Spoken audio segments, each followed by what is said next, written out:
siang kita semua, salam sejahtera. Yang terhormat Ibu Kepala SDN AMO yang diwakilkan oleh Ibu Yustina, Bapak Ibu Guru Tenaga Pendidik dan Pendidikan SDN AMO yang saya muliakan, teman rekan CGP yang saya kasihi, sehingga kita semua hadir pada kesempatan ini. Pada kesempatan yang pertama saya mengajak kita semua sebagai umat beriman pada kita pendidikan budi serta syukur kehadirat Tuhan Yang Maha Kuasa atas berkat dan penyelenggaraan di tempat ini dalam kegiatan sesi berbagi praktik baik budaya positif. Tentunya akan dibawakan, kita awali dengan doa kepada Bapak Tasih. Mari kita siapkan hati dan batin untuk berdoa. Dalam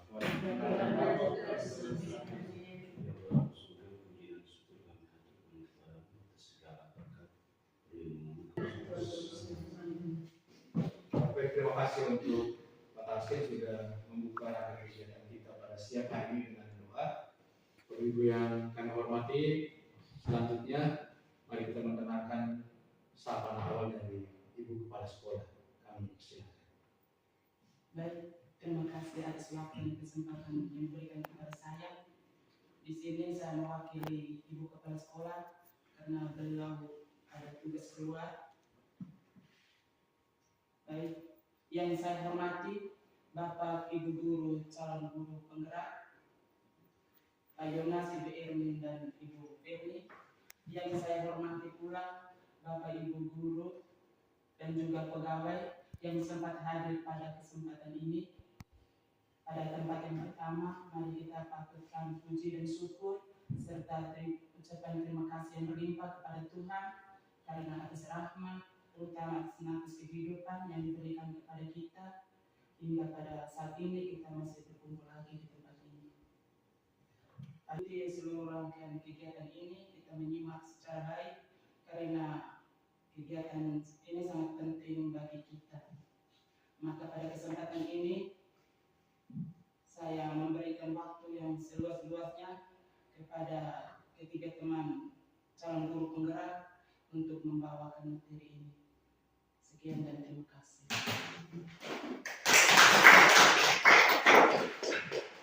Yang sudah menyampaikan beberapa hal untuk kita perhatikan bersama. Baik, Bapak Ibu yang kami hormati, kita dalam sesi berbagi ini tentunya saya sendiri sebagai moderator, ada rekan CGP berdua, ada Ibu Ferry dan juga Ibu Ermin. Tentunya di sini kita bagi dalam beberapa sesi. Yang sesi pertama nanti akan dibawakan oleh Ibu Ferry, itu berkaitan dengan tujuan pendidikan menurut Ki Hajar Dewantara, perubahan paradigma, dilanjutkan dengan budaya positif, teori motivasi dan juga keyakinan kelas. Dan sesi yang kedua dibawakan oleh saya sendiri, itu tentang kebutuhan dasar manusia dan juga 5 posisi kontrol. Dan materi selanjutnya akan dibawakan oleh rekan saya, Ibu Ermin, itu berkaitan dengan segitiga restitusi. Untuk itu, waktu selanjutnya kami berikan kesempatan kepada Ibu Ferry untuk menyampaikan. Waktu dan kesempatan yang diberikan, saya akan membawakan materi yang pertama, yaitu tentang tujuan pendidikan menurut Ki Hajar Dewantara.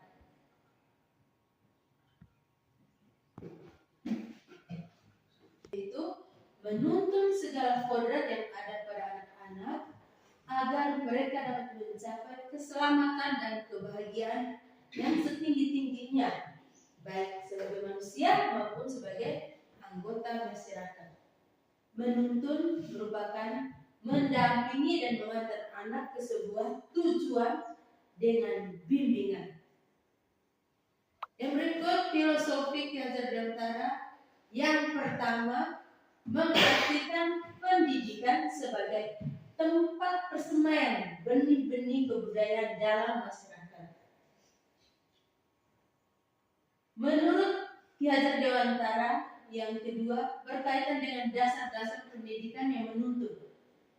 Dalam proses menuntun, anak diberi kebebasan, namun pendidik sebagai pamong dalam memberi tuntunan dan arahan agar anak tidak kehilangan arah dan membahayakan dirinya. Seorang pamong dapat memberi tuntunan agar anak dapat menemukan kemerdekaannya dalam belajar. Anak juga secara sadar memahami pemikiran filosofi Ki Hajar Dewantara yang ketiga sangat relevan dengan kodrat alam dan kodrat zaman yang mengiringi kehidupan anak-anak. Artinya, pendidikan yang diberikan menyesuaikan dengan kondisi lingkungan dan potensi anak. Selain itu juga harus mengikuti perkembangan zaman. Sama halnya dengan perkembangan energi dari lingkungan, kemudian diubah sesuai dengan kebutuhan perkembangan zaman. Yang berikut, perubahan paradigma belajar. Tambah pada murid, artinya pembelajaran yang berpusat pada murid. Yang berikut, budaya positif. Konsep budaya positif.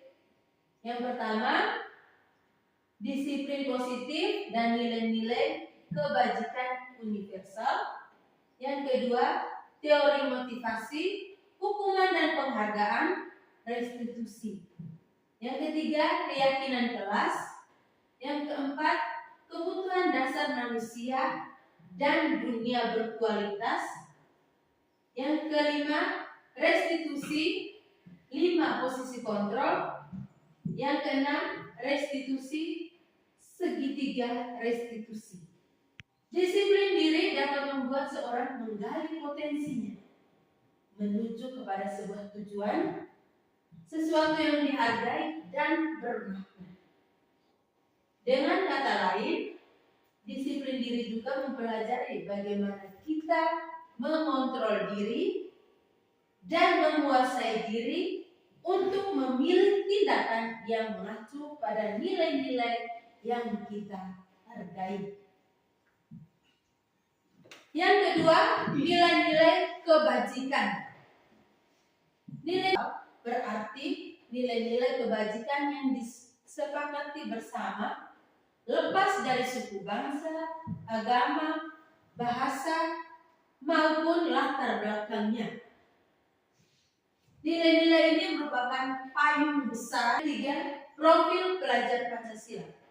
Kita semua sudah tahu profil pelajar Pancasila. Itu yang pertama, beriman dan bertakwa kepada Tuhan Yang Maha Esa. Yang kedua, mandiri. Yang ketiga, tulis.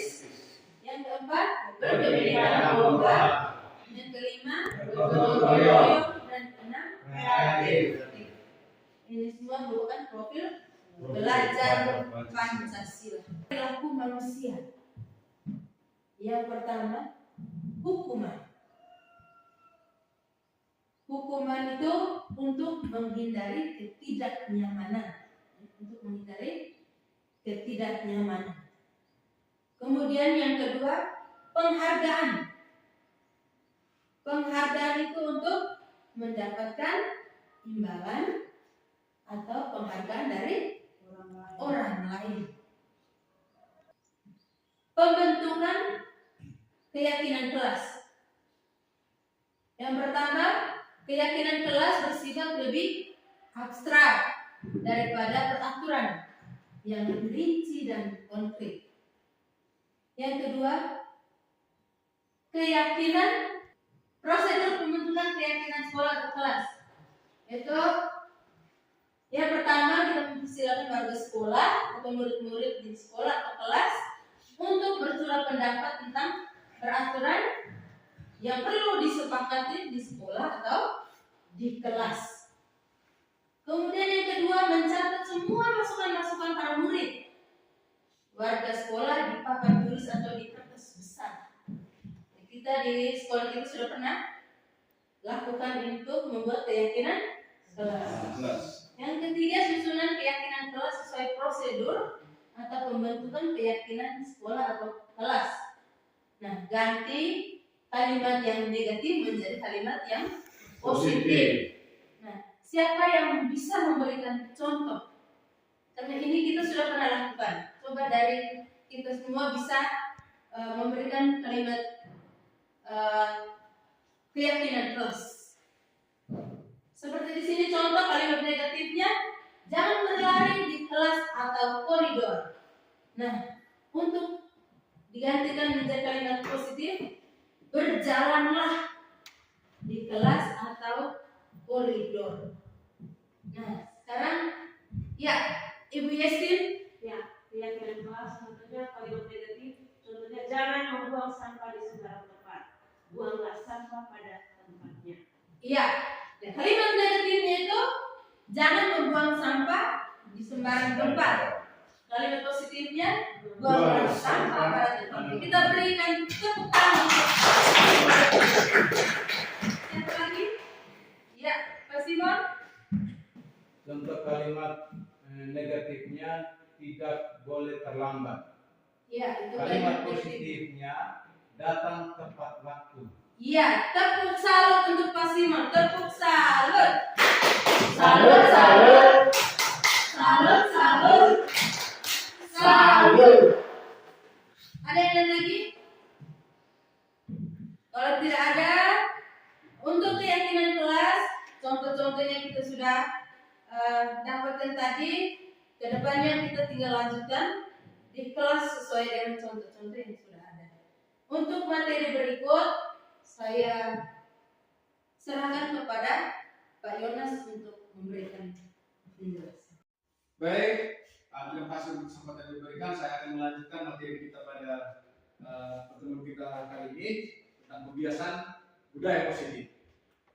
Yang selanjutnya materi tentang kebutuhan dasar manusia. Baik, ini hal yang sangat menarik berkaitan dengan kebutuhan dasar manusia. Baik, Pak Tansi, saya bisa tolong baca yang pertama apa?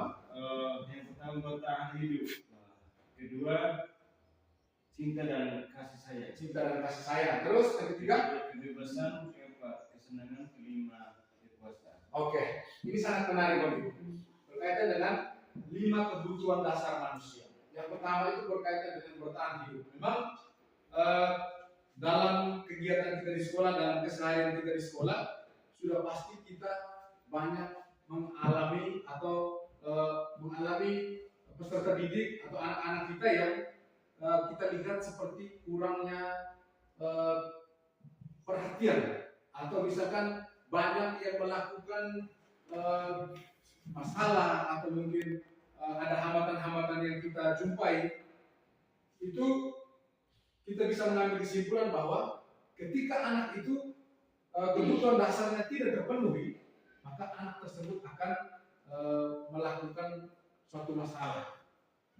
Misalkan mungkin datang terlambat ke sekolah, atau di sekolahnya kita lihat dalam proses pelajaran sebentar dia mengantuk. Itu sudah pasti ada salah satu kebutuhan dasar yang tidak terpenuhi. Yang pertama kita lihat, yang pertama itu bertahan hidup. Nah, bertahan hidup ini yang mana adalah kebutuhan yang merupakan kebutuhan fisiologis. Kebutuhan fisiologis berarti kebutuhan tentang sandang, makanan, papan, berkaitan dengan bagaimana untuk makan minumnya, kebutuhan di rumahnya. Sehingga ketika kita melihat bahwa anak ini datang ke sekolah, mungkin sampai di sekolah tidak konsentrasi mengikuti kegiatan pembelajaran, sudah pasti bahwa kita harus mencari tahu penyebabnya. Oh, anak ini sudah pasti mungkin saja di rumahnya belum sarapan, atau mungkin tinggal dengan omanya tanpa orang tuanya, sehingga kebutuhan untuk bertahan hidupnya itu pasti akan tidak mudah untuk dipenuhi. Itu kebutuhan berkaitan bertahan hidup ini. Kita lanjut yang kedua, cinta dan kasih sayang, ya. Cinta dan kasih sayang, dan juga rasa diterima. Ini hal yang menarik juga, karena ketika anak itu tidak mendapat kasih sayang yang penuh baik dari orang tua maupun dari bapak ibu guru, sudah pasti anak ini akan melakukan sesuatu yang tidak diinginkan. Hal-hal misalkan di dalam kelas mungkin sering berkelahi dengan teman, melakukan pelanggaran-pelanggaran, itu sudah pasti salah satu dari 5 kebutuhan dasar yang tidak terpenuhi. Cinta dan kasih sayang dari rumah, dari bapak ibu guru tidak diperhatikan anak ini, sehingga dia akan melakukan sesuatu hal yang tentunya membutuhkan perhatian kita untuk memberikan kasih sayang kepadanya. Mungkin bapak ibu pernah mengalami hal ini di kelas atau selama ini? Pernah? Ya. Ada yang bisa sharing berkaitan dengan ini? Contoh salah satu anak yang tentunya meminta mendapat perhatian lebih. Anak-anak yang lebih aktif, yang terlalu aktif itu sudah pasti kurangnya kasih sayang. Ada yang bisa sharing? Kita lanjut dulu, sebentar bersharing. Baik. Yang ketiga itu berkaitan dengan kebebasan. Kebebasan sudah pasti semua orang mempunyai hak untuk bebas, untuk kebebasan. Makanya ketika anak-anak yang bersangkut atau anak-anak yang kita jumpai dalam keseharian kita, bahwa anak-anak ini sering, mereka ini buat suatu pelanggaran yang sama, orang-orang yang sama, itu berarti mungkin kebebasannya itu dia merasa tidak bebas seperti itu. Oke, lanjut tentang kesenangan. Ya, sudah pasti hal yang berkaitan dengan menggembirakan, hal-hal yang menyenangkan itu semua kita pasti inginkan hal itu. Sudah pasti, bukan anak-anak, tapi ibu juga seperti itu. Sehingga itu merupakan salah satu kebutuhan dasar. Terakhir berkaitan dengan kekuasaan, kekuasaan atau power. Itu 5 kebutuhan dasar yang kita dalami, kita pahami, sehingga dalam penerapan keseharian bersama dengan peserta didik, bersama dengan anak, kita bisa mengetahui bahwa sumber masalah anak ini sebenarnya seperti apa nih. Jangan sampai ada salah satu kebutuhan dasar yang tidak terpenuhi ataupun melebihi. Misalkan tentang cinta dan kasih sayang. Ada anak-anak tertentu yang tidak mendapat perhatian, tapi ada anak-anak yang mendapat perhatian lebih di rumahnya. Misalkan anak ini sangat manja. Ketika dia datang ke sekolah, sudah pasti bahwa sampai di sekolah ketika ada aturan, ketika ada keyakinan kelas, pasti dia merasa saya ini seperti tertekan seperti itu. Makanya itu berarti faktor yang menyebabkan bahwa salah satu kebutuhan dasarnya itu melebihi dan tidak terpenuhi. Baik, itu berkaitan dengan 5 kebutuhan dasar. Kita lanjut. Iya, yang berikutnya berkaitan dengan 5 posisi kontrol. Ini yang sering kita jumpai, ini yang sering kita buat di lingkungan sekolah ataupun mungkin di lingkungan rumah kita masing-masing. Nah, saya minta Pak Simon, kita bisa lihat yang pertama, Pak. Ya, dari 5 posisi kontrol, yang pertama penghukum, yang kedua membuat rasa bersalah, yang ketiga teman, keempat pemantau, dan yang kelima manajer. Iya, terlihat manajer. Baik, kita lihat Bapak Ibu, di sini ada 5 posisi kontrol. Nah, yang pertama itu berkaitan dengan penghukum. Sekarang saya mau tanya Bapak Ibu, ketika kita melihat anak-anak itu melakukan suatu pelanggaran, ada satu masalah, ada yang pernah kasih hukuman kepada anak-anak? Nah, Contoh misalkan hukuman seperti apa nih?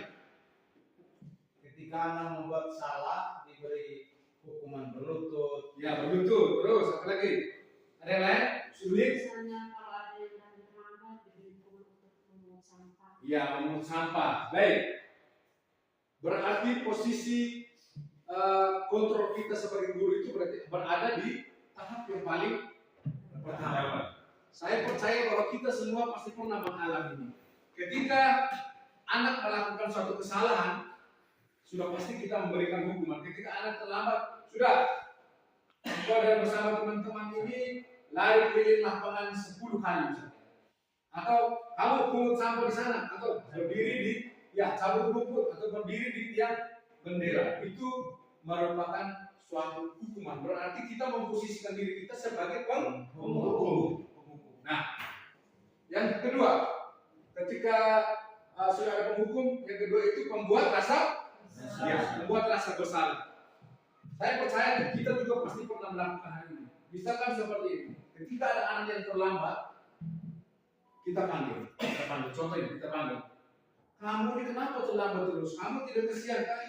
Ibu guru, Pak Guru sebagai pikir nanti dimarahi oleh kepala sekolah. Nah, itu kita membuat anak ini menjadi beban.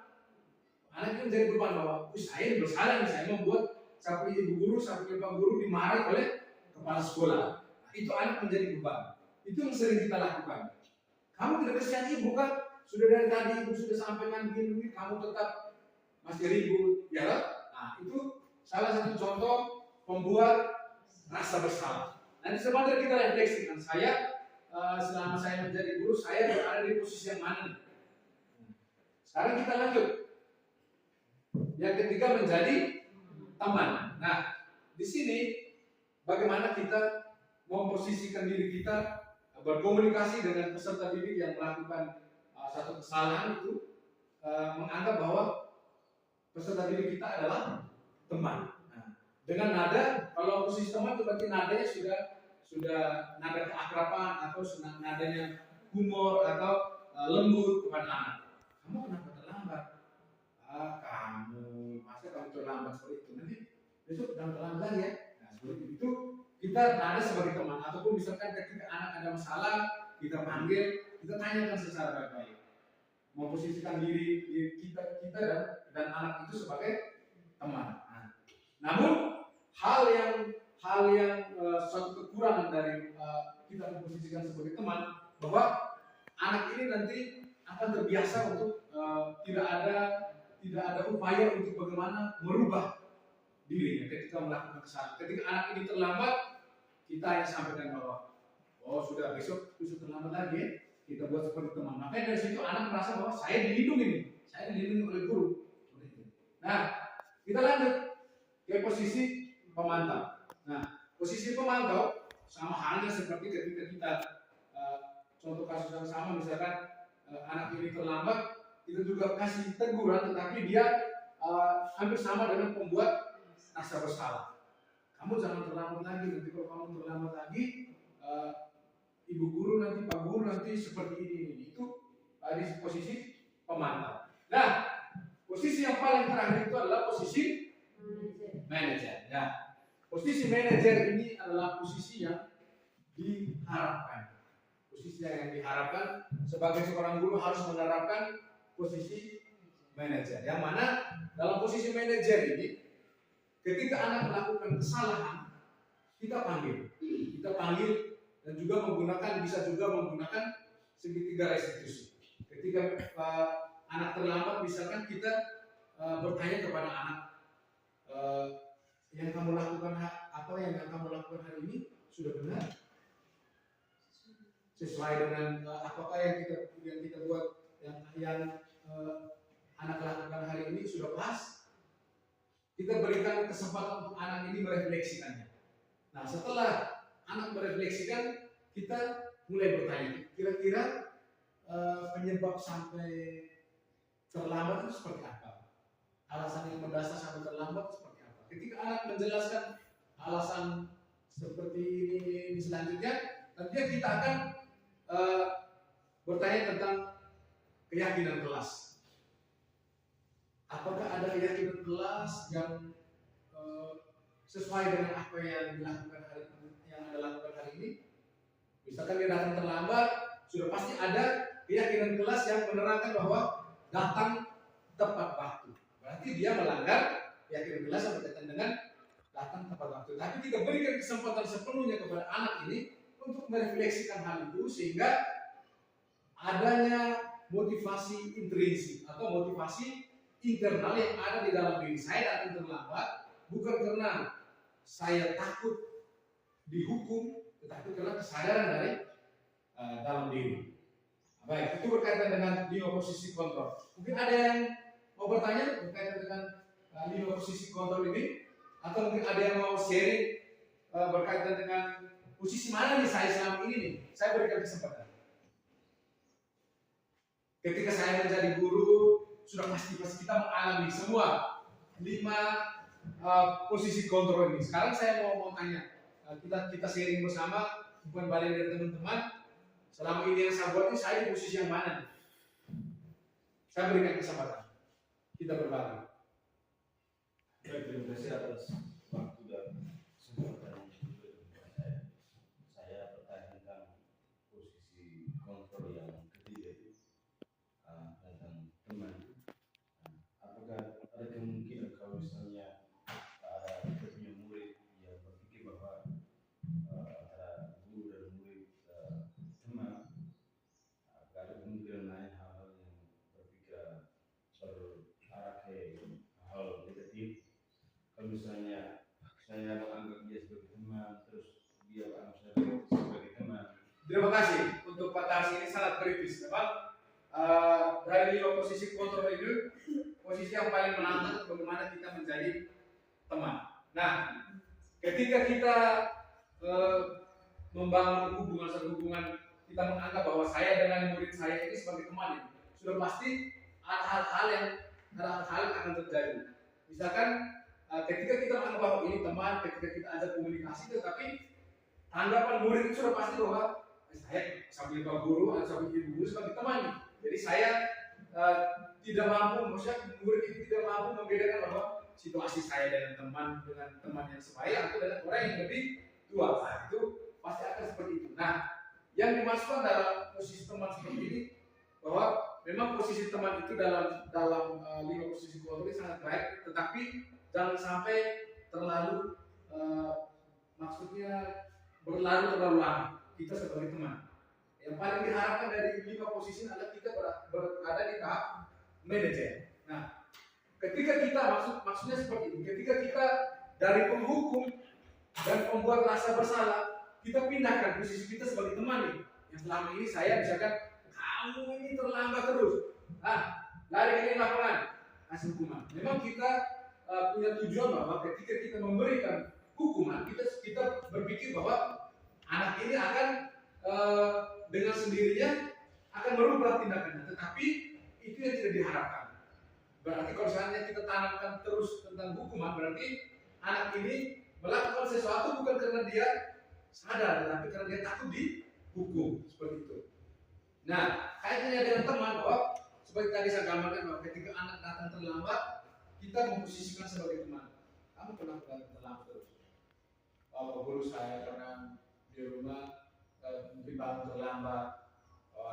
Kenapa terus begitu? Terus besok datang lebih cepat ya. Misalkan seperti itu. Sehingga di situ kalau bisa kita buat seperti itu dengan kalau tujuan positifnya bahwa anak ini maksudnya dia tidak merasa tertekan, saya tidak dimarahi oleh guru, tidak diberi hukuman, tetapi hal yang menjadi hambatannya bahwa ketika kita akan buat hal yang sama seperti itu, sudah pasti anak ini dia merasa terlindungi. Saya datang ke sekolah meskipun saya terlambat, tapi guru tidak marah saya begitu. Guru pasti tanya secara baik-baik, sudah kamu datang ke sekolah, datang ke kita tanpa bertanya tentang hambatan seperti apa yang mengalami, yang ke depan membuat seperti apa. Itu yang di posisi teman. Dia batas di situ saja. Maka dia disampaikan batasi bahwa jangan sampai antara guru dan murid terjadi hal-hal yang tidak diinginkan. Maksudnya mungkin yang paling mendasar bahwa tidak dihargai begitu oleh murid. Nah, itu menarik. Teman batasi, gambarnya kira-kira seperti itu. Ada yang lain? Ya, Ibu Yesti. Ya, baik, terima kasih. Mungkin saya tambah di teman ini. Ya. Teman ini ada positifnya dan ada negatif. Ya. Kalau positifnya itu kita terjalin hubungan baik dengan murid.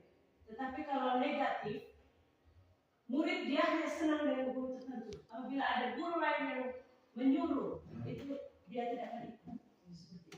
Oke. Benar sekali itu yang disampaikan oleh Ibu Yesi. Kita untuk tambahan. Ada positif, ada negatif. Oke, tadi kita sudah sampaikan. Baik, ada yang mau ditanyakan atau mungkin ada yang mau sharing, saya selama ini saya posisi diri saya seperti ini dan harapannya bahwa setelah saya menjadi penghukum atau membuat rasa bersalah, saya akan ke arah sini. Bisa beri kesempatan. Yang paling diharapkan bahwa kita di tahap manajer. Sudah pasti bahwa selama ini kita di antara 4 posisi kontrol ini. Saya ingin, ya Ibu Yustina. Baik, terima kasih. Ini dari saya sedikit bertanya, ini 5 posisi kontrol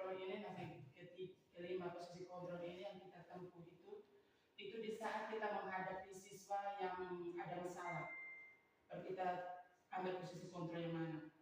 Kalau yang misalnya setiap hari kalau siswa itu tidak mengalami masalah, berarti kita tetap sebagai pendidik. Itu Kalau saja. kita tunggu di saya sedikit ini terakhir sini saya 5 posisi kontrol yang kita mau ambil ini nanti kita menghadapi siswa yang ada masalah, misalnya terlambat, buang sampah sembarang.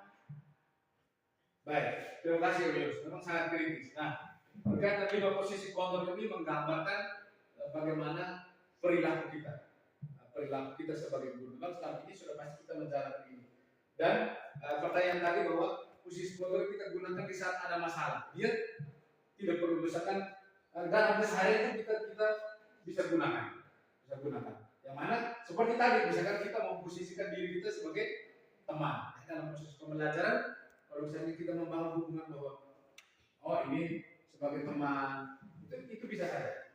Tetapi hal yang paling mendasar bahwa ketika ada masalah kita menggunakan posisi kontrol yang sebagai manajer. Dengan nanti sebentar materi selanjutnya berkaitan dengan segitiga anak itu mengalami satu masalah. Kita buat pendekatan segitiga restitusi. Tapi kalau yang ini maksudnya menggambarkan bagaimana perilaku kita sebagai guru. Nah, saya juga secara pribadi bahwa pernah menjadi penghukum, pembuat rasa bersalah dan juga pemantau. Misalkan ada anak-anak yang kalau saya secara pribadi bahwa sebagai pemantau, sebagai penghukum ini kan ketika anak-anak mengeluarkan kata-kata kotor saya sini usaha berkali.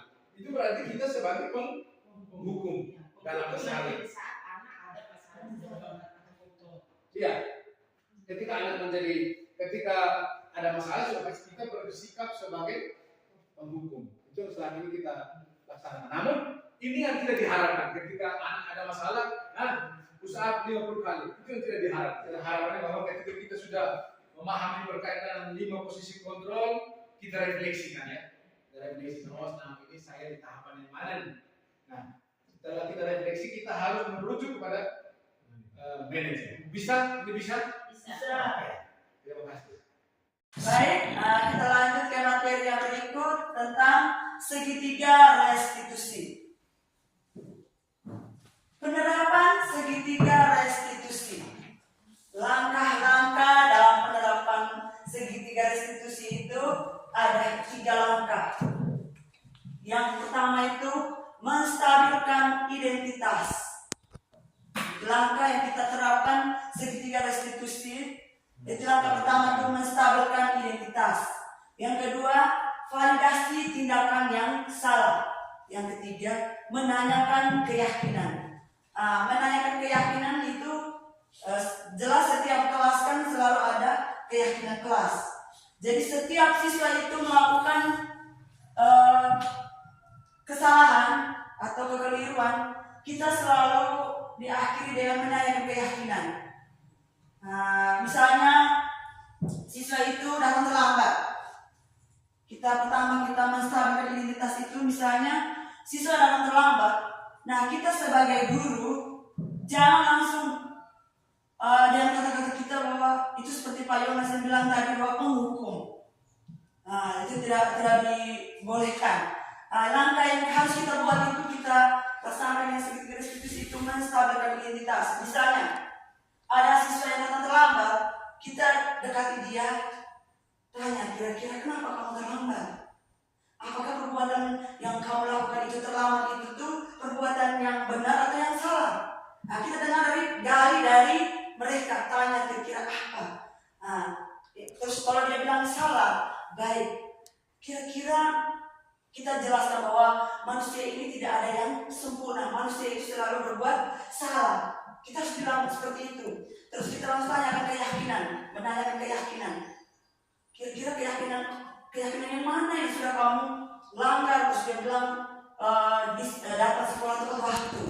Nah, kita tanya, kira-kira konsekuensi apa setelah kamu melakukan ini? Ada tidak konsekuensi waktu kamu melanggar itu keyakinan? Ada, Ibu. Konsekuensinya apa? Kita kan jelas tidak berkeyakinan pasti ada konsekuensinya. Nah, Ibu nanti mencatat materi yang saya terlambat tadi sebanyaknya nanti diberikan kepada gurunya.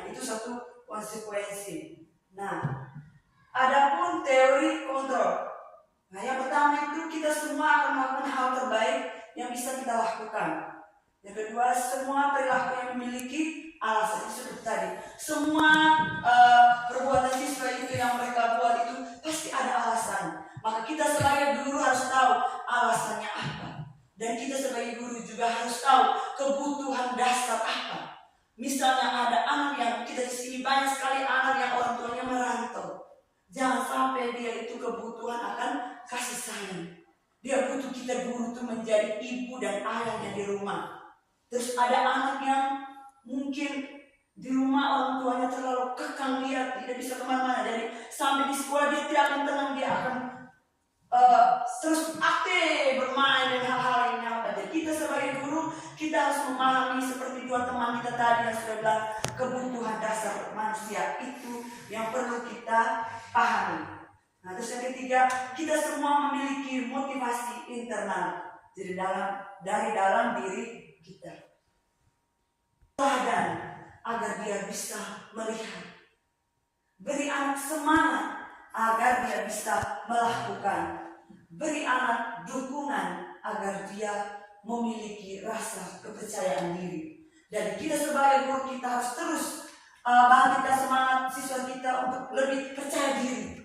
Apa yang dia buat itu kita selalu berikan dia apresiasi.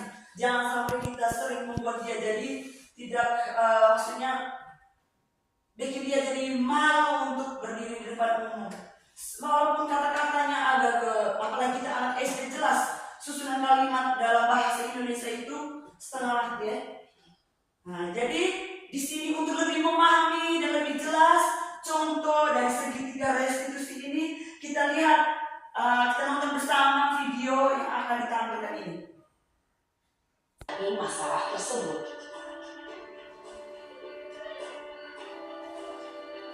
Untuk posisi penghukum. Ini ada murid yang datang, ibu guru gunakan posisi penghukum. Naren,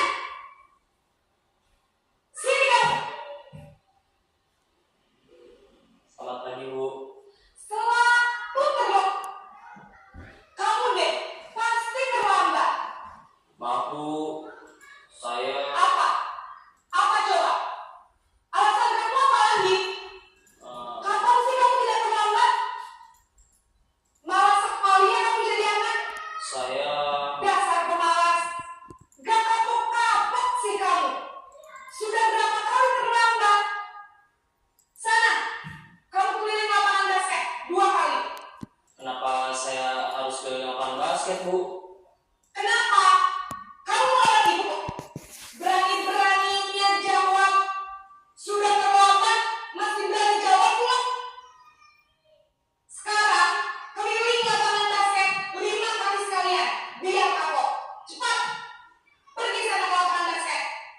Kita, walaupun di depan kita tuh mereka iya ibu, tapi di belakang, bukan di belakang, tapi dia akan seiring dengan bertumbuh berkembang, dia susah untuk melupakan hal-hal yang sudah kita buat. Jelas mereka akan menjadi pendendam dan tidak menyukai guru mata pelajaran yang diampu. Nah, mereka akan bilang gampang luarnya senyum, tetapi hati mereka itu dendam dan kita tuh akan berkepanjangan. Apalagi anak-anak, hal-hal negatif yang kita buat mereka jelas mereka ingat akan lebih lama ketimbang kita orang dewasa. Nah, sekarang posisi pembuat merasa bersalah.